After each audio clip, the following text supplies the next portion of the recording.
So today we're gonna get everything ready to load up the pigs. So we're gonna get the livestock trailer up here, we're gonna set up the loading chute, and the pigs are off to freezer camp in 5 days.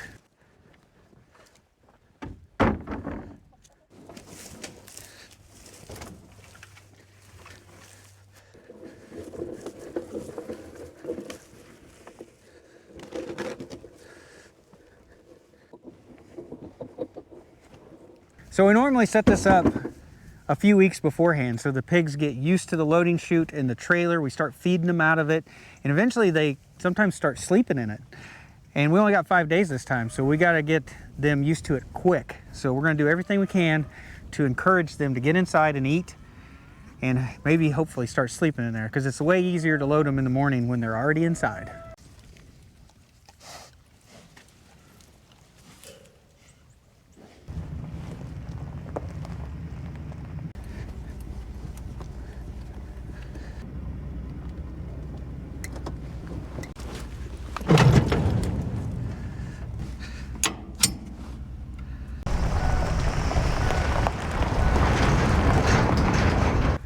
See if we can do this without any pigs escaping.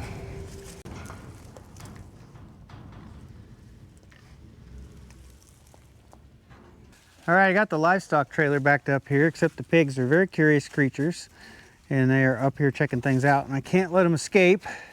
Problem is I got the trailer in here at the wrong angle. So this side is right against the post like I want it, but the other side is in probably 2 feet past the post, and I have to be able to open this door up. I have to set up the loading chute.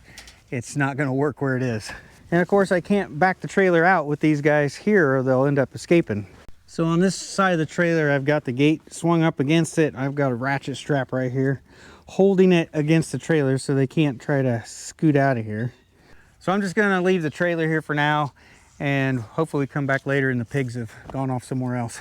So this morning, it was 12 degrees when we got up, and our pond completely froze over last night. So normally in the wintertime we run a pond aerator, and that keeps a few sections thawed out for the ducks so that they have somewhere to swim, and that's also somewhere that's safe, that predators can't get them out there in that open water. Well, with it all froze over, the ducks have nowhere to go, and plus they don't really have any water to drink either. Hopefully you see the ducks out there walking on the ice. So our pond aerator stopped working a couple months ago, and I think it's the actual motor went bad on it. I tried working on it, couldn't get it to go at all, and I ended up ordering a new pump today, so hopefully we'll get it replaced and we'll have some thawed out spots for the ducks. But for right now, we're busting ice by hand. You might be able to tell how this looks different. We busted this out this morning. It's already froze back over. And then right here, we busted this spot out right here, and it's all froze back over.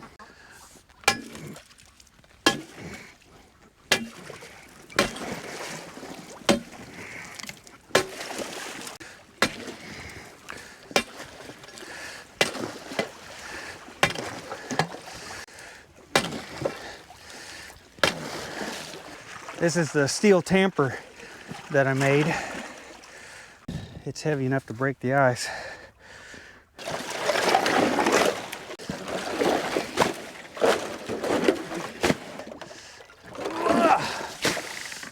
I think that freaks out the ducks, man. They were way out there. But we got this area mostly clear of ice. So I got a feeling I'm gonna get a lot of comments on this. It's supposed to warm up tomorrow, and I think the next couple days. So hopefully I only have to do this today, and then hopefully by the time the new aerator pump shows up, it hasn't froze back. So I'm hoping that today is the only day I gotta do this. All right, I'm cold. I'm gonna go ahead and put my bibs back on, and we'll head back over to the pigs, see if they're out of the way. So the types of ducks we have, they're like not flying ducks. They don't fly south for the winter. They can hardly fly maybe 10, 20 feet at a time. They're just, so they can't go fly to where it's warmer. So we have to keep the pond thawed out in a spot for them so they have water and so that they have safety. Or we have to try to gather them up and put them in the barnyard for the winter time. And we would prefer to keep them out here on the pond if we can. Well, the pigs are still up here, so we're gonna try plan B. I ended up bringing back a bag full of apples from our orchard that we've been storing. And hopefully this will distract them enough for me to get this trailer where I want it. All right, you guys smell that? See these apples? You want one? Here you guys go. About 20 apples for you.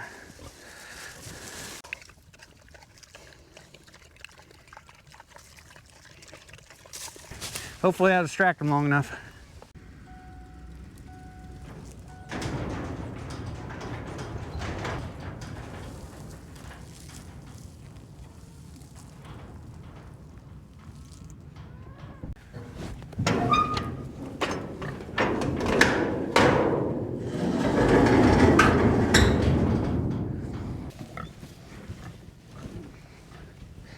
Hold on.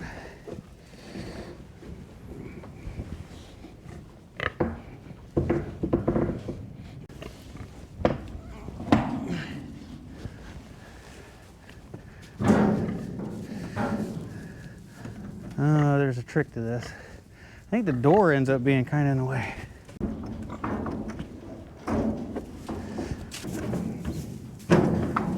There we go.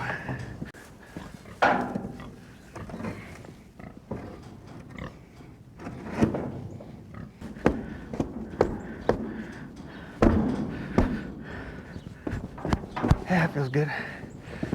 All right. All right, we got the loading chute all set up now.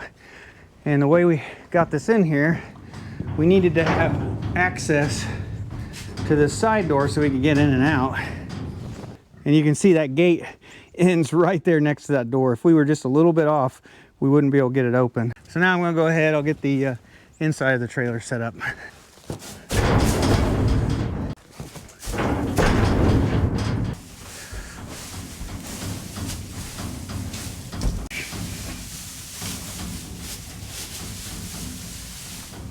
Got our first customer. Come on in.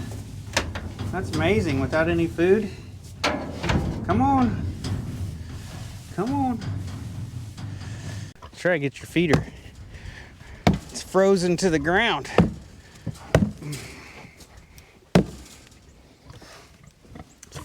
Your feeder's frozen. It ain't coming up. We're gonna have to wait till tomorrow. Oh yeah, this one's, I can move this one. Let's take this one in the trailer.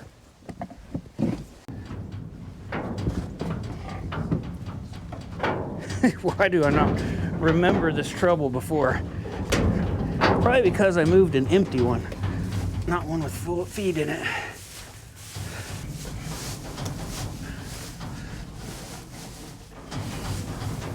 All right, so now what we're gonna do is we'll just start feeding out in here. We'll let this other feeder run out. And to get them to go inside the trailer, we have to lure them in. We're gonna use miniature marshmallows right here. And I'm just gonna make a little breadcrumb trail up into the trailer, put some in the feeder, put some in the hay, and that should get them to go in. These are the good marshmallows too, jet puffed. Hey Biscuit, look what I got. They're on the ground. Look what I got. You know you want them.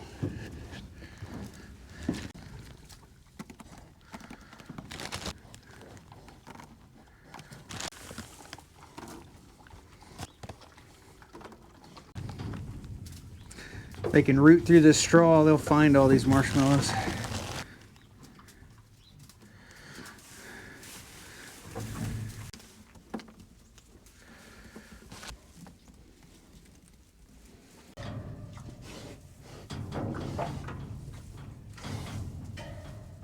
Well, I think we'll just give the pigs a little bit of time, and we may repeat this marshmallow treatment a couple times to try to speed this process up.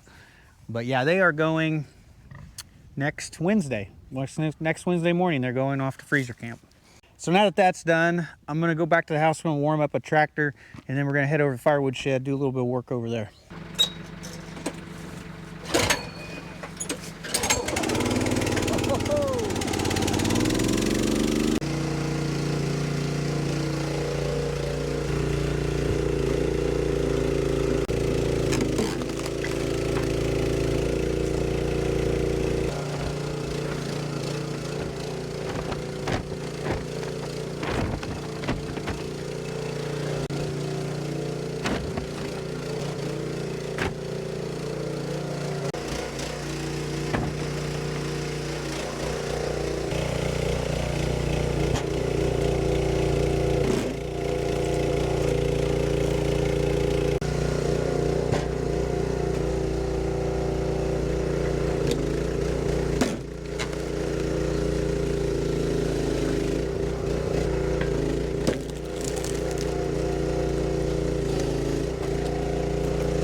And my trash pile keeps getting bigger.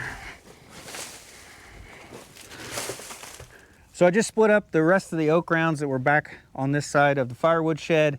They're about half rotten, not the greatest wood, firewood. And I put it in here with this hickory in this tote, and I did put down one of those, it's like a heavy duty piece of craft paper. It's like a cardboard style paper that they put it on pallets.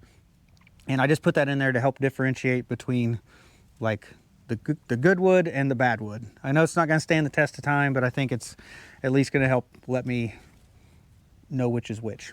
So all 4 of my totes are full of firewood, and now that the back end of the shed is empty, I'm gonna go ahead and pick them up, and I'm just gonna park them all inside the back here out of the weather.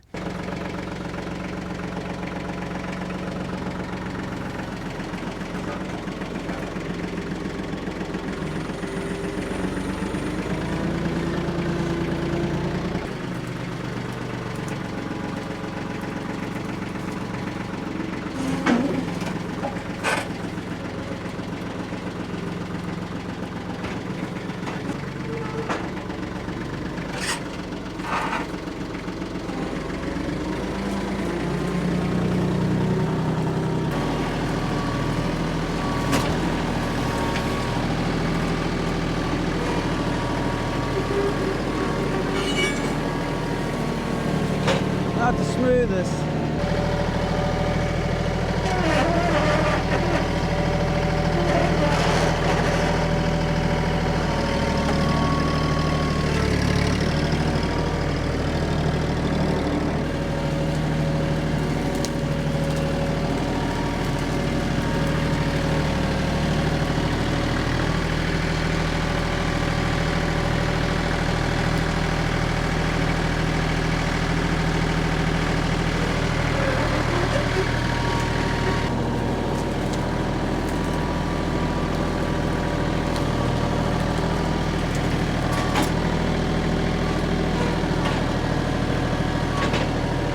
All right, I think I'm pretty happy with that. Remember, our goal is I'm trying to clean out this firewood shed so I can eventually tear it down and rebuild a new one. So when I go to tear it down, I can easily just grab those and I can move them out of here when that time comes. Now what I want to do now is I want to go ahead and put the bucket on the tractor. I need to take some firewood up to the house. I've only been taking like a few days of firewood at a time, and I'd really like to load it up and take a lot of firewood. So I'm hoping this last stack here, if we can get, oh, I'd say a half of it, see if we can take that up to the house for us to burn and heat our house with, and we'll be getting a lot closer to having this cleaned out.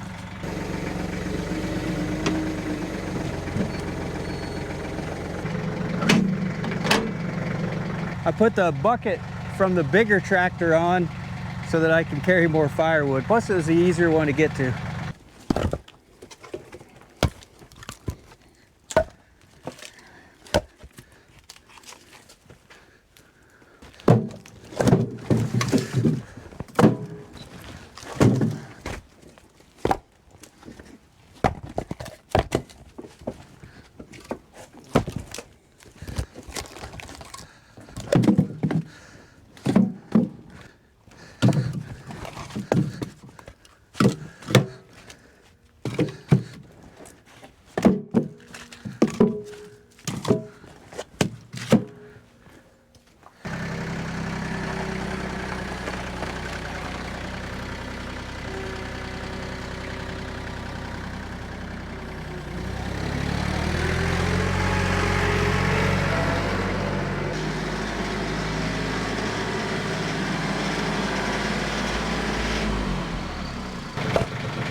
All right, looks like we've got most of that stack of firewood picked up. And then of course over here I've got all of this. This has been split for a while, but I've got this whole pile here to split. I'm kind of dreading doing this pile. And then I've got a bunch back here that needs split, and of course everything that's back here that needs split in the back. So there's still quite a bit of work to do to finally get all this cleaned up. And I'm probably gonna buy some more of these firewood totes so that I can just split it and put it in there, and then it's easily moved when I go to tear this down. So probably be looking to buy at least another 4, maybe 6 more. I don't know, it's gonna take quite a few.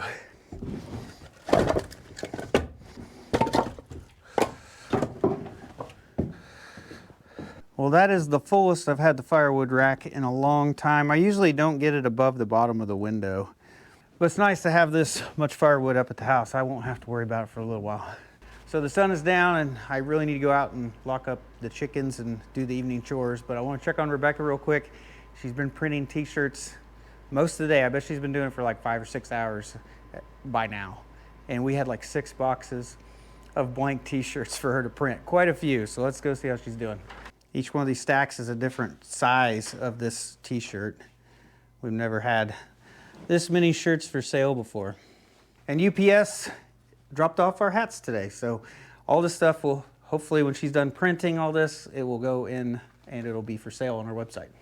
So we've definitely been blown away by how many people are ordering our new t-shirts and hats. And I know that it's like the holiday season, Christmas is coming up, but typically throughout the year, we'd get maybe 8 to 10 orders a month, 6 to 10 orders a month. And we've had, I think, over 125 orders since the beginning of November. And that is just, that's like more than the whole first 10 months out of the year. So, I mean, that's just way bigger than what we've ever experienced. Typically, we would keep just 2 to 3 shirts of each size in stock. And that's why we basically sold out of a lot of the stuff we have. We're not used to stocking very many t-shirts at a time. And we're doing our best, like Rebecca's down there, she's doing her best to get everything printed and stocked back up. So hopefully the people that do want stuff will be able to get it shipped out and to you guys by Christmas. So we're trying, but we really appreciate it. We really do. I mean, we're just blown away. It's very humbling, really is, to have that many people want to buy the shirts and hats, and we do appreciate it. And hopefully we'll get all this stuff in the store or in our website for sale here by the time this video posts. So it's definitely too dark to do any more video out here, so I'm gonna run out, fill up the water troughs, put up the chickens, and I think this is it for this video, guys. So thanks for watching, and I'll see you in the next one.